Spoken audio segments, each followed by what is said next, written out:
Hello বন্ধুরা, তোমরা কেমন আছো? আশা করি সবাই ভালো আছো। সকাল সকাল কাজবাজ সেরে চলে এলাম একটা ব্লাউজের কাটিং নিয়ে।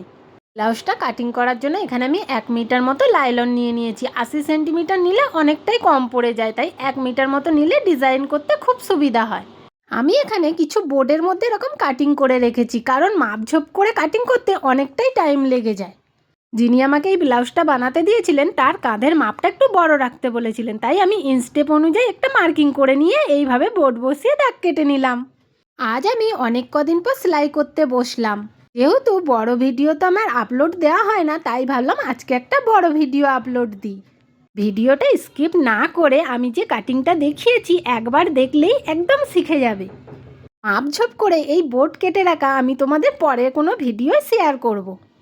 আমি এই বোর্ডগুলো যেখানে বসিয়ে কাটছি সেইভাবে বসিয়ে কাটলে কাপড় অনেকটাই বেশি হবে, সেই বেশি কাপড়টা দিয়ে তোমাদের ডিজাইন করতে অনেকটাই সুবিধা হবে।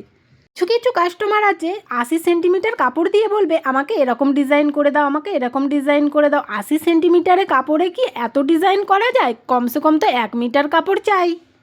তারা ভাবে 80 সেন্টিমিটার মনে হচ্ছে অনেকটাই। 80 সেন্টিমিটার কাপড়ে ব্লাউজ কাটতে একটা কতটা কষ্ট হয় বলো তো? যারা ব্লাউজের কাজ করো তারা তো অবশ্যই জানবে।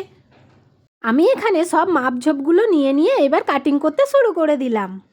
যেটা আমি কাটছি এটা হচ্ছে পেছনের পার্ট।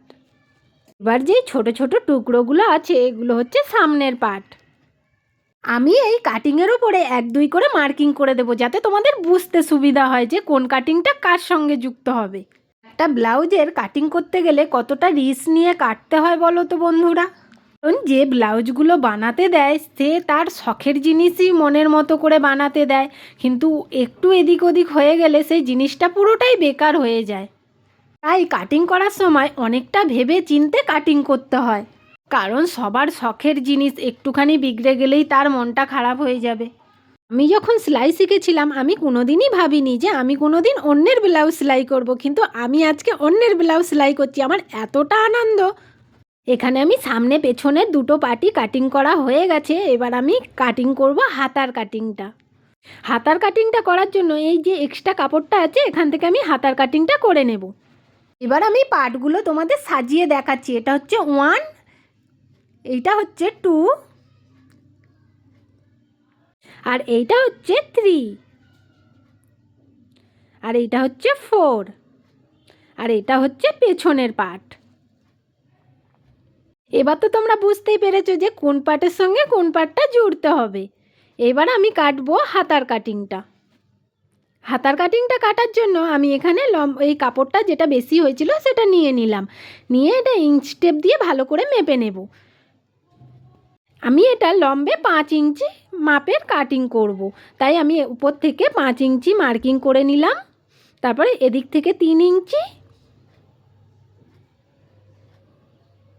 আর এই দিক থেকে 3 ইঞ্চি নিয়ে নেব। তারপর এই মার্কিং অনুযায়ী হাতের একটা শেপ দিয়ে দিতে হবে। এইভাবে শেপটা দিয়ে দিতে হবে। দেওয়া হয়ে গেলেই তারপর কাটিং করে নিতে হবে। কাটিং করলেই রেডি হয়ে যাবে হাতা। হাতাটা 2 ভাঁজ করে এইভাবে মুড়ে নিয়ে মধ্যেখানে একটা কাট লাগিয়ে দিতে হবে। আর যেই দিকটা বেশি কাটিং করা আছে সেদিকটা সামনে পোর্শন হবে, আর যেদিকটা কম কাটিং করা আছে সেটা পেছনের পোর্শন হবে। এখানে আমার পুরো কাটিংটা রেডি হয়ে গেছে। আমার এই কাটিংয়ের ভিডিওটা তোমাদের কেমন লাগলো কমেন্টে জানিও, আর ভালো লাগলে লাইক কমেন্ট শেয়ার করে পাশে থেকো। সাবস্ক্রাইব করতে ভুলো না যেন। Tata, bye bye. আবার পরে ভিডিও দেখা হবে। ভালো থেকো, সুস্থ থেকো।